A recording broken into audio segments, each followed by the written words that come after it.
నమస్కారం కే న్యూస్ కి స్వాగతం. హెడ్లైన్ చూద్దాం.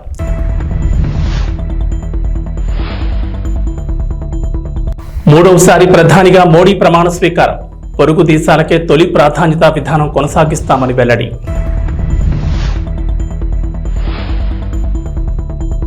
చంద్రబాబుకు కత్తి మీద సాములా మారిన మంత్రివర్గ విస్తరణ. కేబినెట్ కూర్పుపై తర్జన భర్జన. తెలంగాణకు రెయిన్ అలర్ట్. నేడు పలు జిల్లాల్లో భారీ వర్షాలు. రికార్డు స్థాయిలో ముచ్చటగా మూడవసారి దేశ ప్రధానమంత్రిగా నరేంద్ర మోడీ ఆదివారం రాత్రి ప్రమాణ స్వీకారం చేశారు. వేడుకగా జరిగిన కార్యక్రమంలో 30 మంది కేబినెట్ మంత్రులు, 5 స్వతంత్ర హోదా కలిగిన సహాయ మంత్రులు, 36 మంది సహాయ మంత్రులుగా ప్రమాణ స్వీకారం చేశారు. అట్టహాసంగా జరిగిన ఈ కార్యక్రమానికి దేశ విదేశాలకు చెందిన వేలాది మంది అతిథులు హాజరయ్యారు. ముఖ్యంగా భారత్ పొరుగున ఉన్న 7 దేశాల అధిపతులు విచ్చేశారు. హిందూ మహాసముద్ర ప్రాంత దేశాల అగ్రనేతలు మోడీ ప్రమాణ స్వీకారోత్సవానికి హాజరయ్యారు. వీరిలో మాల్దీవుల అధ్యక్షుడు మహమ్మద్ ముయిజ్, నేపాల్ ప్రధాని పుష్పకమల్ దహల్, శ్రీలంక అధ్యక్షుడు రనిల్ విక్రమ్సింఘే, బంగ్లాదేశ్ ప్రధాని షేక్ హసీనా, మారిషస్ ప్రధాని ప్రవీణ్ కుమార్ జగ్నాథ్, భూటాన్ ప్రధాని Tshering Tobgay, Seychelles vice president Ahmed Asif ఈ వేడుకకు హాజరయ్యారు. ప్రధాని మోడీ మంత్రివర్గంలో ఈసారి మహిళా మంత్రుల సంఖ్య తగ్గింది. ఆదివారం ఎన్డీఏ మంత్రులు ప్రమాణ స్వీకారం చేసిన విషయం తెలిసిందే. ఈ క్రమంలో మొత్తం 7 మహిళలను మంత్రి పదవులు వరించగా వారిలో 2కి కేబినెట్ హోదా దక్కింది. అయితే గత ప్రభుత్వంలో 10 మంది మహిళా మంత్రులు ఉండడం గమనార్హం. మంత్రివర్గంలో తిరుగు చోటు దక్కని వారిలో కేంద్ర మంత్రి స్మృతి ఇరానీ, భారతీ పవార్, సాధ్వి నిరంజన్ జ్యోతి, దర్శనా జార్దోష్, మీనాక్షి లేఖి, ప్రతిమా భౌమిక్ ఉన్నారు. మాజీ మంత్రి నిర్మలా సీతారామన్, బీజేపీ ఎంపీలు అన్నపూర్ణాదేవి, శోభా కరండల్జే, రక్షా ఖడ్సే, సావిత్రి ఠాకూర్, నీముపెన్ బంభానియా, అప్నాదళ్ ఎంపీ అనుప్రియ పటేల్కు మంత్రివర్గంలో చోటు దక్కింది. ఆంధ్రప్రదేశ్లో కొత్త ప్రభుత్వం ఏర్పాటు కానుంది. ఈ నెల 12న నారా చంద్రబాబు నాయుడు ముఖ్యమంత్రిగా ప్రమాణ స్వీకారం చేయబోతున్నారు. అయితే కేబినెట్ కూర్పు ఉత్కంఠగా మారింది. ఈసారి మంత్రి పదవి ఆశిస్తున్న నేతలు ఎక్కువ మంది ఉన్నారు. ముఖ్యంగా టీడీపీ నుంచి ఆశావాహులు ఎక్కువగా ఉన్నారు. పార్టీలో సీనియర్లు చాలా మంది ఈసారి రేసులో ఉన్నారు. అటు జనసేన, బీజేపీలకు కూడా మంత్రివర్గంలో స్థానం కల్పించాల్సి ఉంటుంది. 2 పార్టీలకు కలిసి కనీసం 5 పదవులైనా ఇవ్వాల్సి ఉంటుంది. ఈ క్రమంలో మంత్రివర్గ కూర్పు చంద్రబాబుకు కత్తి మీద సాములా మారింది. ఏపీలో మందుబాబులకు కొత్త ప్రభుత్వం శుభవార్త చెప్పింది. రాష్ట్రంలో నాన్ బ్రాండెడ్ లిక్కర్కు తెరపడింది. మళ్లీ బ్రాండెడ్ లిక్కర్ను అందుబాటులోకి తీసుకొచ్చారు. దేశంలో పాపులర్ బ్రాండ్గా ఉన్న కింగ్ ఫిషర్ బీర్ను కంటైనర్లలో తీసుకొచ్చి గోడౌన్లో నిల్వ చేశారు. త్వరలోనే రాష్ట్ర వ్యాప్తంగా బ్రాండెడ్ మద్యం విక్రయాలు ప్రారంభం కాబోతున్నాయి. ఈ మేరకు కింగ్ ఫిషర్ బీర్లతో వచ్చిన కంటైనర్ వీడియోను టీడీపీ నేత ఆనం వెంకటరమణారెడ్డి ట్వీట్ చేశారు. విజయవాడ దుర్గమ్మకు భారీగా ఆదాయం సమకూరింది. దుర్గమ్మ దర్శనానికి వచ్చిన భక్తులకు దర్శనం టికెట్లు, లడ్డు, పులిహార ప్రసాదాలు, ఆర్జిత సేవల టికెట్ల విక్రయాల ద్వారా ఒక్కరోజులోనే భారీగా ఆదాయం దక్కింది. ఆదివారం ఒక్కరోజు 51,03,032 ఆదాయం లభించినట్లు అధికారులు తెలిపారు. 500 రూపాయల దర్శనం టికెట్ ద్వారా 28,52,600 ఆదాయం సమకూరింది. అలాగే 300 రూపాయల టికెట్ ద్వారా 13,37,000 రాగా 100 రూపాయల టికెట్ ద్వారా 8,93,800 ఆదాయం వచ్చినట్లు తెలిపారు. అలాగే 3,02,757 విరాళాల ద్వారా సమకూరింది. కేశ ఖండనశాలలో 4,601 మంది తమ తలనీలాలు సమర్పించారు. 68,487 లడ్డూ ప్రసాదాలను, 33,345 పులిహార ప్రసాదం ప్యాకెట్లను విక్రయించినట్టు చెప్పారు. మరోవైపు దుర్గమ్మ దర్శనానికి ఆదివారం భక్తులు భారీగా తరలివచ్చారు. వీకెండ్ కావడంతో ఉదయం నుంచి భక్తులు క్యూ లైన్లో బారులు తీరగా అమ్మవారి దర్శనానికి సుమారు 2 గంటల సమయం పట్టింది. అలాగే ఘాట్ రోడ్లు, బైకులు, కార్లతో నిండిపోగా దూర ప్రాంతాల నుంచి వచ్చే భక్తుల వాహనాలు సీతమ్మవారి పాదాల సెంటర్, పున్నమి రెస్టారెంట్ సమీపంలో పార్క్ చేశారు. కొందరు అక్కడి నుంచి దుర్గగుడికి రావడానికి ఇబ్బందులు పడ్డారు. ఆదివారం రోజు సుమారు 50,000 మంది భక్తులు అమ్మవారిని దర్శించుకున్నారని అంచనా వేశారు అధికారులు. హైదరాబాద్ మెట్రో ట్రైన్ ప్రయాణికులకు బ్యాడ్ న్యూస్. త్వరలోనే మీ జేబులకు చిల్లు పడనుంది. మెట్రో ఛార్జీలను పెంచేందుకు రంగం సిద్ధమైనట్లు సమాచారం. మెట్రో నిర్వహణ ఖర్చులు పెరిగిన నేపథ్యంలో ఉన్నతాధికారుల సూచన మేరకు టికెట్ ధరలను పెంచేందుకు ఎల్ఎన్టీ సంస్థ రెడీ అవుతోంది. రోజువారీ నిర్వహణ ఖర్చులు, నష్టాల భారాన్ని తగ్గించుకునేందుకు టికెట్ ధరలు పెంచాలని డిసైడ్ అయింది. హైదరాబాద్ మెట్రో 3 లైన్ల ద్వారా ప్రస్తుతం రోజుకు 5 లక్షల మంది ప్రయాణికులను తమ గమ్యస్థానాలకు చేరుకుంటున్నారు. మహిళలకు ఫ్రీ బస్ జర్నీతో మెట్రోకు గతంతో పోలిస్తే కాస్త రద్దీ తగ్గింది. అదే సమయంలో నిర్వహణ వ్యయం పెరిగింది. ప్రతి నెల 45 కోట్ల చొప్పున ఏడాదికి 540 కోట్ల నష్టం వస్తున్నట్లు ఎల్ఎన్టీ అంచనా వేస్తోంది. ఈ క్రమంలో ధరలు పెంచి నిర్వహణ భారాన్ని తగ్గించుకునేందుకు మెట్రో ప్రయత్నిస్తోంది. ప్రస్తుతం 2 కిలోమీటర్ల దూరానికి టికెట్ ధర 10 రూపాయలుగా ఉంది. 2 నుంచి 4 కిలోమీటర్ల దూరానికి 15 రూపాయల టికెట్ ఛార్జ్ చేస్తున్నారు. 4 నుంచి 6 కిలోమీటర్ల దూరానికి 25, 6 నుంచి 8 కిలోమీటర్ల దూరానికి 30 రూపాయలు, 8 నుంచి 10 కిలోమీటర్ల దూరానికి 35, 10 నుంచి 14 కిలోమీటర్ల దూరానికి 40 రూపాయలు, 14 నుంచి 18 కిలోమీటర్ల దూరానికి 45, 18 నుంచి 22 కిలోమీటర్ల దూరానికి 50, 22 నుంచి 26 కిలోమీటర్ల దూరానికి 55 రూపాయలు, 26 కిలోమీటర్లకు పైగా దూరానికి 60 రూపాయల టికెట్ ధరగా వసూలు చేస్తున్నారు. అంటే ప్రస్తుతం ప్రారంభ టికెట్ ధర 10 ఉండగా గరిష్టంగా 60 రూపాయలు ఉంది. టికెట్ రేట్లు 5 నుంచి 10% పెంచి కనీస ధర 20కి, గరిష్ట ధర 80కి పెంచే అవకాశం ఉన్నట్లు తెలుస్తోంది. నందమూరి బాలకృష్ణ, బోయపాటి శ్రీను కాంబోలో ఇప్పటివరకు వచ్చిన 3 చిత్రాలు బంపర్ హిట్ అయ్యాయి. అందుకే ఈ కాంబినేషన్ అంటే బాలయ్య అభిమానులతో పాటు సినీ ప్రియులందరికీ ఎంతో ఇష్టం. వీరి కాంబోలో వచ్చిన సింహ, లెజెండ్, అఖండ ఒకదానికి మించి ఒకటి పెద్ద హిట్ అయిన విషయం తెలిసిందే. తద్వారా ఈ కాంబో హ్యాట్రిక్ హిట్ కొట్టింది. దీంతో ఈ ఇద్దరి కలయికలో మరో సినిమా ఉంటుందని, అదే అఖండ 2 అని గతంలోనే ప్రకటించారు. ఇవాళ బాలకృష్ణ బర్త్డే సందర్భంగా Balayya, Boyapati cinema big update వచ్చింది. 14 రీల్స్ ఎంటర్టైన్మెంట్ బ్యానర్లో రామ్ ఆచంట, గోపిచంద్ ఆచంట నిర్మాతలుగా, బోయపాటి శ్రీను దర్శకత్వంలో బాలకృష్ణ హీరోగా వీళ్ళిద్దరి కాంబోలో 4వ సినిమాను మేకర్స్ ప్రకటించారు. బేబీ 4 వర్కింగ్ టైటిల్తో ఓ పోస్టర్ విడుదల చేస్తూ బాలకృష్ణకు పుట్టినరోజు శుభాకాంక్షలు తెలిపారు. ఇక ఈ మూవీలో బాలయ్య కూతురు తేజస్విని కూడా నిర్మాతగా భాగమవుతున్నారు. తేజస్విని గతంలో బాలయ్య అన్స్టాపబుల్ షో కూడా పనిచేసిన విషయం తెలిసిందే. ఇకపై పూర్తిగా సినిమా రంగంలోనే తేజస్విని ఉండబోతుందని సమాచారం. నరేంద్ర మోడీ 3వసారి భారతదేశ ప్రధానిగా ప్రమాణ స్వీకారం చేసిన సందర్భంగా బీజేపీ శ్రేణుల ఆధ్వర్యంలో అనకాపల్లి పట్టణంలోని 4 రోడ్ల జంక్షన్ వద్ద జరిగిన కార్యక్రమంలో మాజీ ఎమ్మెల్యే, నియోజకవర్గ టీడీపీ ఇన్ఛార్జ్ పియల గోవింద సత్యనారాయణ, జనసేన నాయకులు వేమరశెట్టి చిన్ని పాల్గొని బీజేపీ, టీడీపీ, జనసేన శ్రేణులకు మిఠాయిలు తినిపించి శుభాకాంక్షలు తెలిపారు. ఈ సందర్భంగా ప్రమాణ స్వీకార కార్యక్రమాన్ని టీడీపీ నాయకులు మల్లా సురేంద్ర, పోలారపు త్రినాథ్ ఉమ్మడి పార్టీ కార్యకర్తలతో కలిసి వీక్షించారు. నరేంద్ర మోడీ నాయకత్వంలో దేశం, నారా చంద్రబాబు నాయుడు, పవన్ కళ్యాణ్ నాయకత్వంలో రాష్ట్రం అభివృద్ధి పథంలో నడుస్తుందని ఆశాభావం వ్యక్తం చేశారు.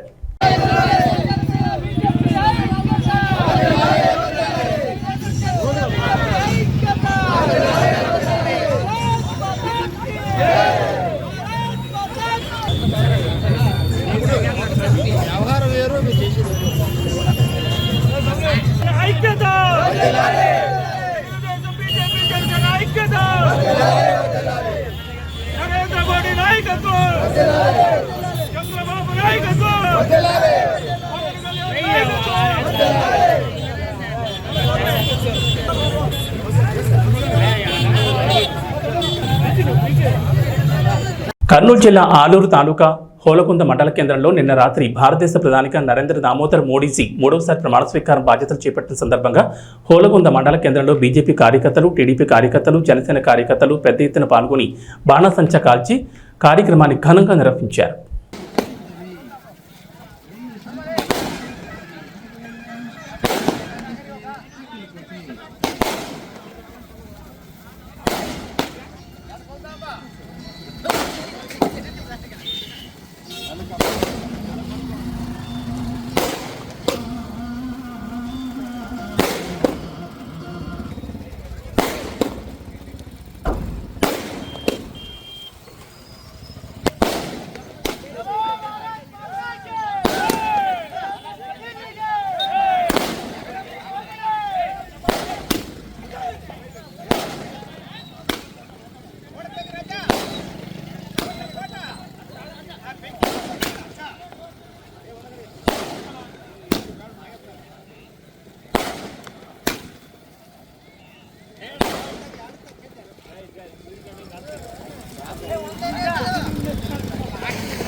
बरले घोषणा कुगे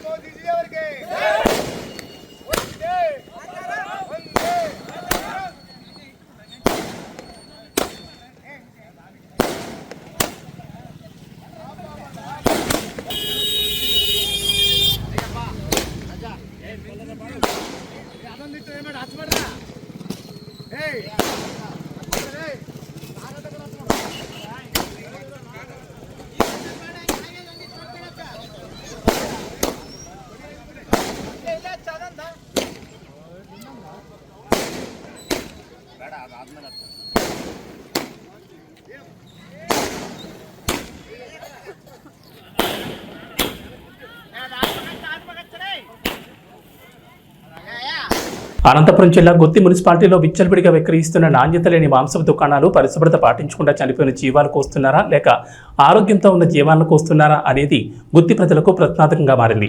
గుత్తిలో మాంసపు దుకాణాలు విచ్చలవిడిగా ఉన్నాయి. ఏ మాంసపు దుకాణం వద్ద చూసినా కూడా అపరిశుభ్రత నెలకొంది. అలాగే మురిక్కారుల పక్కన తోపుడు బండ్లపై గొర్రెలను మేకలను కోస్తూ అక్కడే విక్రయిస్తూ ప్రజల ప్రాణాలతో చెలగాటమాడుతున్నారు. ఎక్కడ చూసినా దుకాణాల్లో విచ్చలవిడిగా ఈగలు, వివిధ రకాలైన దోమలు వాలి అపరిశుభ్రతతో మాంసాలు దర్శనమిస్తున్నాయి. దీంతో గుత్తి ప్రజలు అపరిశుభ్రతతో నెలకొన్న మాంసాన్ని తింటూ తమకు తెలియకుండానే వివిధ రోగాల బారిన పడుతున్నారు.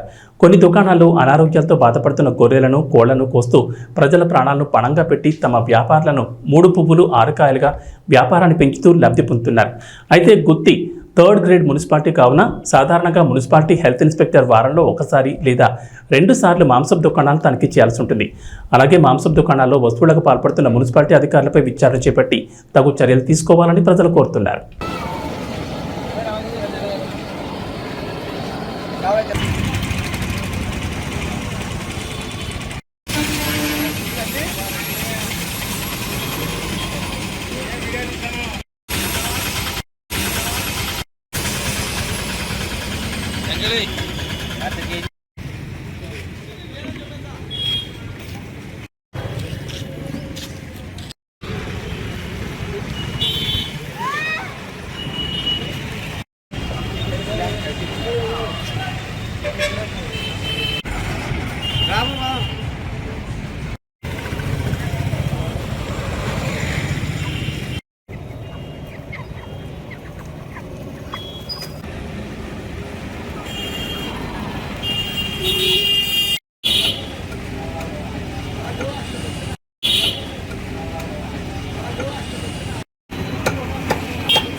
నా పేరు సునీత, నేను గుత్తి నివాసిని. ముఖ్యంగా ఈరోజు మాట్లాడడానికి ముఖ్య ఉద్దేశం అంటే అపరిశుభ్రంగా ఉన్న మటన్, చికెన్ షాపుల గురించి నేను మాట్లాడదలుచుకున్నాను. ఎందుకంటే నిత్యం ప్రజలు అపరిశుభ్రంగా ఉన్న చికెన్ని, మటన్ తినుకుంటూ ఎన్నో అనారోగ్యాలకి పాలవుతున్నారు. ఏ చికెన్ షాప్ చూసినా, ఏ మటన్ షాప్ చూసినా అపరిశుభ్రంగా నీట్నెస్గా ఉండాలని చెప్పి చెప్తున్నా కానీ అపరిశుభ్రంగా ఎట్లా అంటే అట్లా కింద పడిన వస్తువు కానీ మళ్ళీ పైకి వేసి అట్లా తూకాలు వేసి ఆ విధంగా వేస్తున్నాడు. ఎక్కడ చూసినా దోమలు, ఈగలు ఉన్నా కానీ సరే అట్లే దాన్ని వెయిట్ చేసి ఇస్తున్నారు. కానీ ప్రజలకు ఏం తెలుసు, పాపము ఆ చచ్చిపోయినాయో బతికినాయో చనిపోయిన జీవాలు కానీ కోసి అమ్మడము. ఇంకా మటన్ అయితే ఇంకా దారుణం. ఆ మటన్ని కోసి ఈరోజు అమ్ముడు పోకుంటే మళ్ళీ 3 రోజులు పెట్టైనా కానీ అమ్మాయి పరిస్థితి. కానీ ప్రజలు మాత్రము ఈ రేటు భయంకరమైన రేటు 700 రూపాయల నుంచి 1000 రూపాయల వరకు ఉన్న ఈ మటన్ రేటుని ఈ తిని 1000 రూపాయలు పెట్టి అనారోగ్యానికి ఈ ప్రజలే గురి అవుతున్నారు. కాబట్టి మేము ఈ ఇట్లా తినడమే కాకుండా ఈ రెస్టారెంట్లో అనేక రెస్టారెంట్లు కానీ వీళ్ళే సప్లై చేయడము ఎన్ని రోజుల నుంచి ఉంటుందేమో, కానీ అక్కడ కానీ 200 రూపాయల నుంచి 300 వరకు ఒక బిర్యానీ అమ్ముతున్నారు.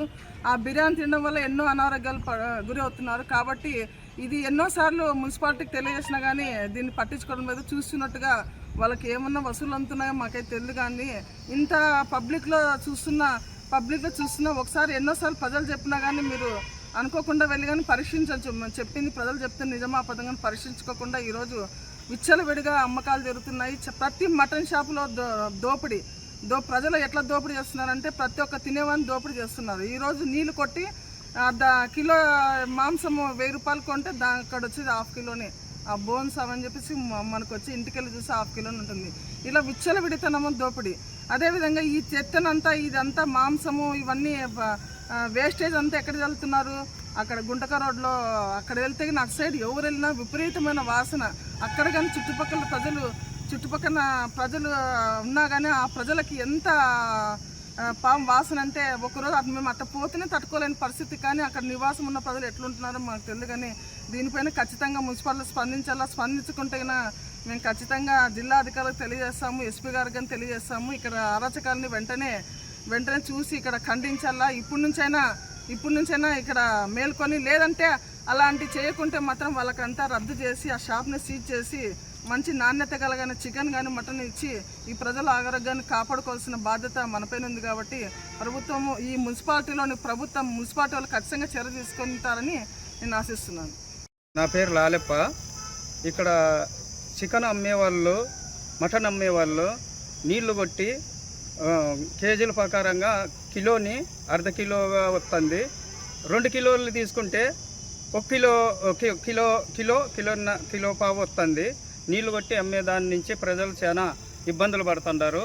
వాళ్ళు చచ్చిందా బతికిందా ఈ కోడి ఎట్లుంది అనేది చూడుకోకుండా ఈ మున్సిపల్ వాళ్ళు కూడా పట్టించుకోకుండా వాళ్ళ ఆధీనంలో నుంచి వాళ్ళ పర్మిషన్తో నుంచి దాని బతికిన దానిని తీసుకొని పోయి వాళ్ళ ఎదురుగా జవా చేసి నాణ్యమైన మాంసాన్ని అమ్మితే బాగుంటుందని మా కోరిక. అందులో చికెను కోళ్ళు కోసినప్పుడు దాన్ని ఈకలు తీసుకొని పోయి ఎక్కడో దూరంగా పారేయకోకుండా ఊరి లోపలే పారేసుకుంటూ జనాలంతా అనారోగ్యానికి గురవుతుంటారు. అక్కడ ఉండే వాళ్ళంతా నివాసం ఉండే వాళ్ళంతా చాలా అనారోగ్యాలకు గురవుతుంటారు. కాబట్టి దీని మీద యాక్షన్ తీసుకొని చర్య తీసుకోవాలని కోరుకుంటూ, మటన్ కోసే వాళ్ళ దగ్గర, చికెన్ కోసే వాళ్ళ దగ్గర దోమలు, ఈగలు నానా ఆడ చాలా గలీజ్ ఉన్నా కూడా వాళ్ళు మటన్ కోస్తూ ఆ దోమలు, ఈగలు వాళ్తుంటాయి. దాని మీద కూడా ఎవరు యాక్షన్ తీసుకోకుండా అమాయకులు ప్రజలు ఏం చేస్తారు పాపం, ఏదో కావాలని వాళ్ళు ఉన్నట్లుండి సడన్గా వచ్చి కొట్టించుకోవడము, తీసుకొని పోవడము, అది చచ్చిందా బతికిందా అనుకోకుండా ఆ మటన్ కోసేసాట సైడ్ కాలువలు ఉన్నాయి, దానిలలో డ్రైనేజ్ అంతా మొత్తం వస్తుంది. ఆ దోమలన్నీ పడి దాని మీద ప్రజలు అనారోగ్యానికి గురి అవుతుంటారు. కాబట్టి మున్సిపల్ ఆఫీసులు కానీ ఇంకా పైన అధికారులు యాక్షన్ తీసుకొని, లేదంటే మేము కూడా ఎస్పీ జిల్లా ఎస్పీ గారికి కూడా మేము కంప్లైంట్ చేయాల్సి వస్తుంది దీని మీద. కాబట్టి తగిన చర్య తీసుకొని దీని మీద చేయవలసిందిగా కోరుతున్నాం. బీజేపీ కేంద్రంలో మూడోసారి అధికారంలోకి రావడంతో కర్నూలులో ఆ పార్టీ నాయకులు సంబరాలు చేసుకున్నారు. నరేంద్ర మోడీ మూడోసారి ప్రధానమంత్రిగా ప్రమాణ స్వీకారం చేయడంతో కర్నూలు జిల్లా బీజేపీ కార్యాలయం ముందు బీజేపీఎం ఆధ్వర్యంలో బాణాసంచా కాల్చి మిఠాయిలు పంచి సంబరాలు చేసుకున్నారు. నరేంద్ర మోడీ ఆధ్వర్యంలో దేశం ఎంతో అభివృద్ధి చెందిందని, వచ్చే 5 సంవత్సరాల్లో భారతదేశం మరింత అభివృద్ధి చెందుతుందని బీజేపీ నేతలు తెలిపారు. అందరికీ నమస్కారం. ఈరోజు నరేంద్ర మోడీ గారు మూడోసారి ప్రధానమంత్రిగా ప్రమాణ స్వీకారం చేస్తున్న శుభ సందర్భంలో కర్నూలు జిల్లా బీజేవైఎం తరఫున, బీజేపీ పార్టీ తరఫున నుంచి విజయోత్సవం జరుపుకుంటున్నాము. అందరికీ మంచి చేస్తున్నారు, అంతే ఇంకా ముందు కాలంలో కూడా మంచి చేస్తాడు మోడీ గారు. అందుకోసమే మూడోసారి ప్రమాణ స్వీకారం కూడా చేస్తున్నారు ఈరోజు. అందుకోసమే అందరం విజయోత్సవంగా చేసుకుంటున్నాం. ఈరోజు జంపాల కేశవరాం చౌదరి, బీజేవైఎం జిల్లా అధ్యక్షుడు. ఈరోజు చాలా గొప్ప పరిణామం. దేశవ్యాప్తంగా కూడా భారతీయ జనతా పార్టీ కార్యకర్తలు, నాయకులు, అభిమానులందరూ కూడా పెద్ద ఎత్తున కూడా విజయోత్సవ యొక్క సంబరాలు చేసుకుంటున్న సందర్భంగా మన ప్రియతమ ప్రధాని నరేంద్ర మోడీ గారు మూడోసారి ప్రధానమంత్రిగా చేపట్టిన సందర్భంగా దేశవ్యాప్తంగా కూడా అనేక రకాల కార్యక్రమాలు ఈరోజు నడుస్తూ ఉన్నాయి. నరేంద్ర మోడీ గారి విజయం సాధించడం కనుక అనేక మంది కార్యకర్తల యొక్క కృషి ఉన్నది. భారతీయ జనతా పార్టీ పట్ల ప్రజలకు కూడా నమ్మకం ఇది. రాబోయే రోజుల్లో కూడా నరేంద్ర మోడీ గారి నాయకత్వాన్ని ఈ దేశ ప్రజలే కాదు, ప్రపంచ వ్యాప్తంగా కూడా అనేక దేశాలు కూడా సంవర్ధించేటువంటి పరిస్థితి ఈరోజు ఏర్పడిందంటే ఇది ఒక నరేంద్ర మోడీ గారి యొక్క దృఢమైన నాయకత్వం కావచ్చు, నరేంద్ర మోడీ గారి యొక్క సంక్షేమ కార్యక్రమాలు కావచ్చు, తాడిత పీడిత బడుగు బలహీన వర్గాలు ఎవరైతే ఉన్నారో వాళ్ళందరికీ కూడా ఈ యొక్క సంక్షేమ కార్యక్రమాలు అందించిన ఘనత నరేంద్ర మోడీ గారికి అని చెప్పేసి ఈ సందర్భంగా తెలియజేస్తున్నాం. రాబోయే రోజుల్లో కూడా మళ్ళా ఎలక్షన్లో కూడా నరేంద్ర మోడీ గారి యొక్క నాయకత్వంలోనే ఈ దేశం సుభిక్షంగా, సంపన్నవంతంగా, అన్ని వర్గాలకు న్యాయం చేసే విధంగా ముందుకు పోతారని చెప్పేసి ఈ సందర్భంగా తెలియజేస్తున్నాం. ఖచ్చితంగా ఇది కర్నూలు ప్రజల యొక్క, భారతీయ జనతా పార్టీ కర్నూలు ప్రజలందరికీ కూడా శుభాకాంక్షలు చెప్తూ ఈ యొక్క విజయోత్సవ కార్యక్రమాన్ని విజయవంతం చేసేందుకు అందరికీ కూడా శుభాకాంక్షలు తెలియజేస్తాం. నందమూరి బాలకృష్ణ 65వ పుట్టినరోజు సందర్భంగా ఉమ్మడి నెల్లూరు జిల్లా Koduru division Balakrishna association president, Telugu Desam party Naidupeta పట్టణ అధ్యక్షుడు కందాల కృష్ణారెడ్డి ఆధ్వర్యంలో బాలకృష్ణ అభిమానులు, తెలుగుదేశం పార్టీ శ్రేణులు, నాయకులు, కార్యకర్తలతో కలిసి కేక్ కట్ చేసి పుట్టినరోజు వేడుకలు జరుపుకున్నారు. ఈ సందర్భంగా కందాల కృష్ణారెడ్డి మాట్లాడుతూ బాలకృష్ణ హిందూపురంలో హ్యాట్రిక్ ఎమ్మెల్యేగా చరిత్ర సృష్టించారని, అదేవిధంగా ప్రతి పేద ప్రజలకు అందుబాటులో తల్లి పేరుతో బసవతారకం క్యాన్సర్ ఆసుపత్రిని నెలకొల్పి ఎందరికో ఉచిత వైద్యం అందిస్తున్నారని, అదేవిధంగా అనేక సంక్షేమ కార్యక్రమాలు చేస్తూ అభిమానులకు అండగా ఉంటూ మమ్మల్ని వెన్నుతట్టి ముందుకు నడిపిస్తున్న మా నాయకుడు నిండు నూరేళ్లు ఆరోగ్యంగా ఉండాలని మనస్ఫూర్తిగా కోరుకుంటున్నామన్నారు.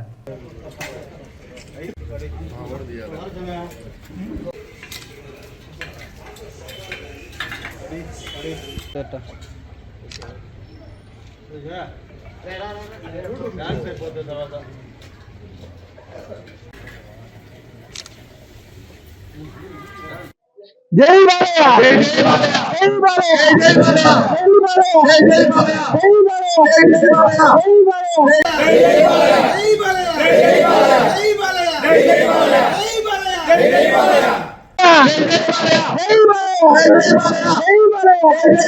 నమస్కారం.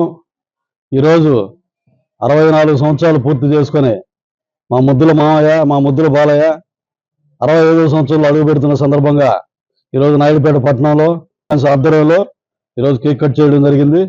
మా హీరో హ్యాట్రిక్ సాధించిన సందర్భంగా ఏ హీరోకి లేని ఘనత మా హీరోకి 3 సార్లు హ్యాట్రిక్, 3 సార్లు వరుసగా గెలిచాం. దీనికి సందర్భంగా శుభాకాంక్షలు తెలియజేసుకుంటూ మా బాలయ్య నిండు నూరేళ్లు బసవతారకం క్యాన్సర్ హాస్పిటల్కి అయితేవి, హిందూపురంకి అయితేవి, బాలకృష్ణ అభిమానులకి అయితేవి అందరికీ సేవలు అందించి మమ్మల్ని అందరినీ ఒక దారిలో తీసుకొచ్చి మమ్మల్ని నడిపిస్తారని మాకు ఆయన ఆశాకిరణంగా కనిపిస్తున్నారు. మమ్మల్ని ముందు నడిపిస్తున్న మా బాలయ్యకి మరొకసారి ప్రత్యేకంగా ధన్యవాదాలు, శుభాకాంక్షలు తెలియజేసుకుంటున్నాను. థ్యాంక్ యూ మధిర క్యాంపు కార్యాలయంలో డిప్యూటీ సీఎం భట్టి విక్రమార్కను ఎన్టీఆర్ జిల్లా జగ్గైపేట టీడీపీ ఎమ్మెల్యే శ్రీరామ్ తాతయ్య రైతులతో కలిశారు. ఎన్టీఆర్ జిల్లా వర్చవాయి మండలం పోలంపల్లి ప్రాజెక్టుకు తెలంగాణ వైపు పడ్డ గండిని పూడ్పించాలని విజ్ఞప్తి చేశారు.